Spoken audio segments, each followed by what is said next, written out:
Welcome to the Deep Dive. We sift through the sources so you don't have to, giving you what you need to know.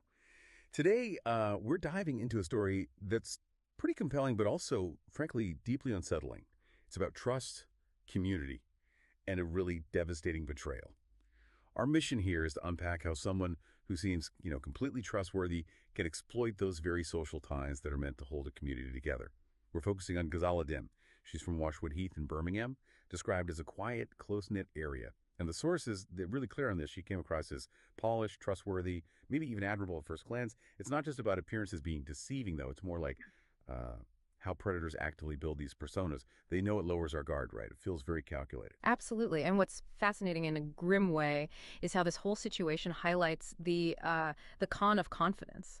It's more than just financial fraud. It's psychological manipulation, plain and simple. This con of confidence taps into our basic human need for connection, for belonging. It twists the trust within a community against itself. And that's why it hurts so much more than some anonymous scam. It comes from someone you thought you knew, someone you trusted. So how did she actually start? How did Ghazala Din begin weaving this web? Well, the sources say she talked a good game, lots of talk about financial empowerment, private investments, exclusive financial circles, really painting a picture, painting a picture of opportunity. And her initial targets were quite specific, weren't they? Muslim women, often homemakers, maybe running small businesses.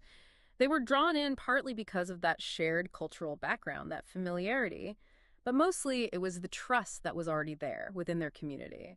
And she claimed she helped others, like double or even triple their money. That kind of promise coming from someone seemingly trustworthy inside the circle, it sounds really appealing, very attainable.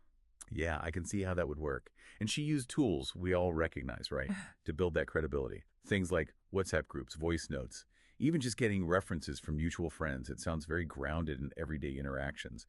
The sources mentioned losses from, well, hundreds up to thousands for different people. So it hit a real range of individuals. And when the promised returns didn't show up, well, the pattern was pretty textbook for these kinds of cons.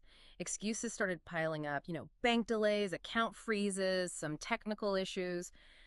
These aren't just random excuses, they're classic red flags. Vague, always someone else's fault, designed to just keep people hanging on.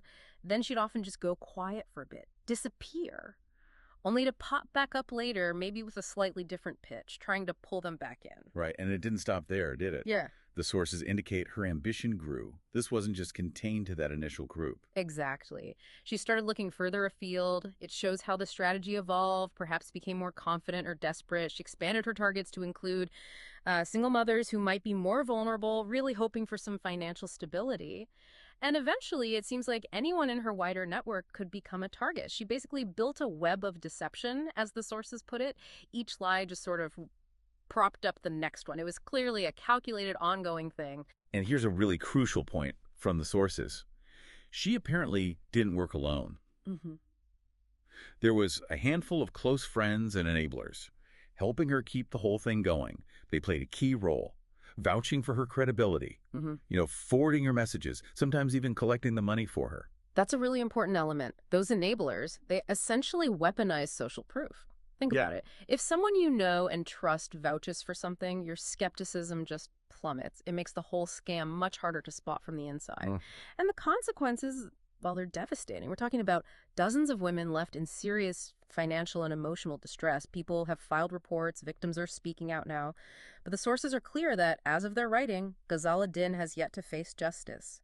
The damage, the broken trust in the community, that's immense. So where does that leave things? What started as maybe just whispers and WhatsApp chats has grown into something much bigger. It's now a louder call for accountability.